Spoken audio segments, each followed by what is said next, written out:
Don't forget to like the video, share your thoughts or story in the comments, and subscribe to our latest stories. Before I start, tell me where you are watching me from. I wonder which cities and towns will join me in this memory that will follow me for years. It started on a Thursday morning that looked perfectly ordinary: grey skies, a faint drizzle tapping on the kitchen window, and the comforting sound of the kettle whistling. I had just sat down with my cup of tea when my phone buzzed on the counter. The screen lit up with my doctor's name.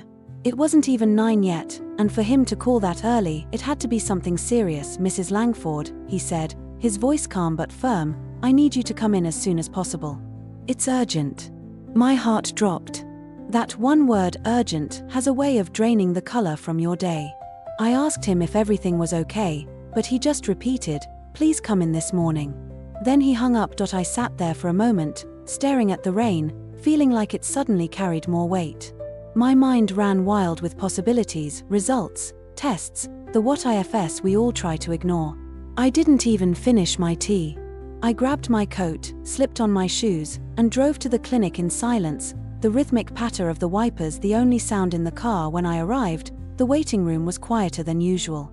The air smelled faintly of disinfectant and coffee from the small machine near the reception desk. A mother was flipping through a magazine while her child played with a set of colorful blocks in the corner. I remember thinking how odd it was that everything felt so normal while my mind was spinning in circles. When my doctor finally called me in, I noticed something different about him. Dr. Reed had always been composed, the kind of man who spoke with quiet certainty. But that morning, his eyes looked heavier, as if he'd spent the night debating whether or not to make that call. "Please, have a seat," he said softly, motioning toward the chair across from his desk. I did. I watched him shuffle through some papers, take a deep breath, then look at me with a mix of concern and something else, something almost personal. "Your test results came back," he said, pausing. "There's something I'd like to discuss with you in person."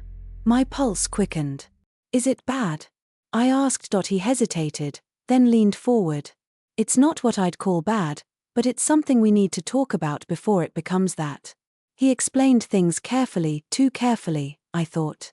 He told me my blood pressure had been unusually high, that my stress levels were affecting my health, and that if I didn't make some changes, I'd be putting myself at serious risk. I remember feeling a wave of relief that it wasn't something terminal, but at the same time, embarrassment. I'd ignored all the signs, the headaches, the fatigue, the snapping at people for no reason. I had been too busy taking care of everyone else to take care of myself. Then he said something that caught me off guard. "I know you've been through a lot lately. It shows. But you don't have to handle everything alone." I blinked. "Excuse me?" He smiled gently, the kind of smile that says, "I understand more than you think. You've been my patient for years, and I've seen how strong you are. But strength doesn't mean silence. Sometimes the body speaks before the heart does."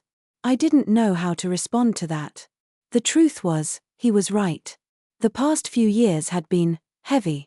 My husband's passing, the loneliness that followed, the endless routine that felt like life on repeat.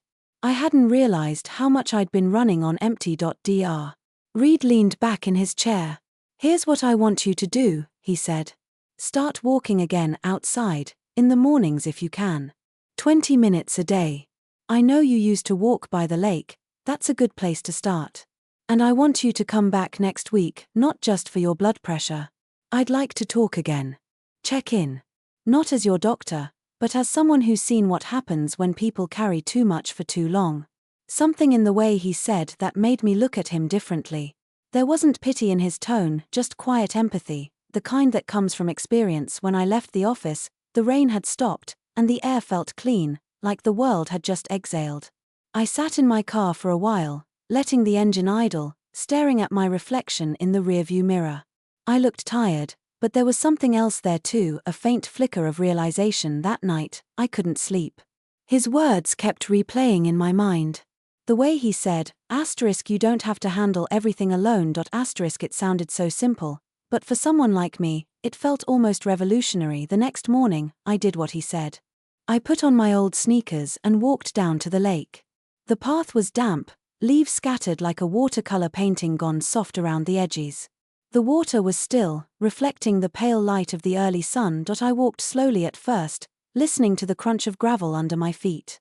And somewhere between the first and second lap, I started to cry, not from sadness, but from release. It had been so long since I'd allowed myself to just feel. Over the next few days, I kept going back. Sometimes, I'd see Dr. Reed jogging along the same path. We'd wave but not stop. It was nice. Familiar in a way that didn't need words. One morning, about a week later, he slowed his jog as he passed me.